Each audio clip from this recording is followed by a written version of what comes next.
Hello and welcome to Home and Heart's 2025 Poetry Festival Tea. I'm so thrilled to have you here as we explore the beautiful and expressive and often transformative world of poetry. What is poetry? At its heart, poetry is a way of using language to express feelings, thoughts, and experiences in a powerful and condensed way. It's not just about rhyming words or following strict rules.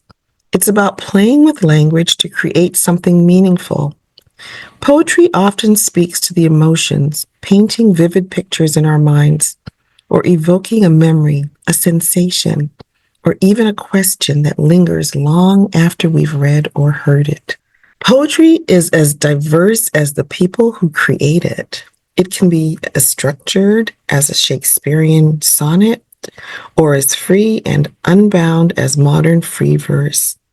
It's a form of art that allows us to connect to our own inner lives and to each other. How do you get started with poetry? Getting started with poetry is simpler than you might think. Here are 3 approachable steps. 1. Start with observation. Pay attention to the world around you and within you. Notice the small details, the way sunlight filters through the trees, the sound of laughter, or the feeling of holding a warm cup of tea on a cold day.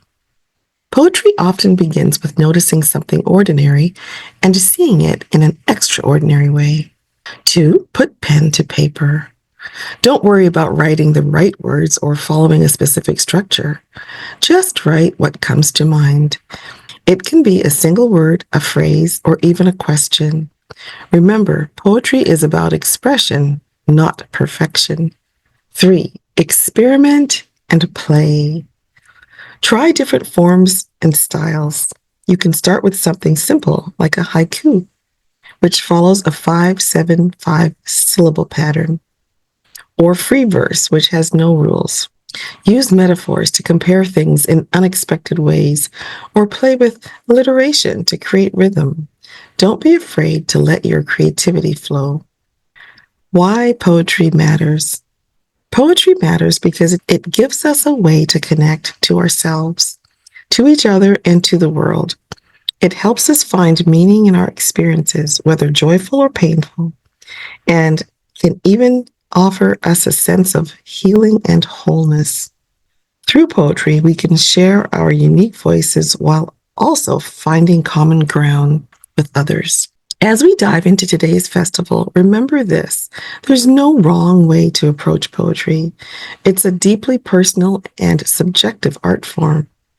Allow yourself to be curious, to feel, and most importantly, to enjoy the process.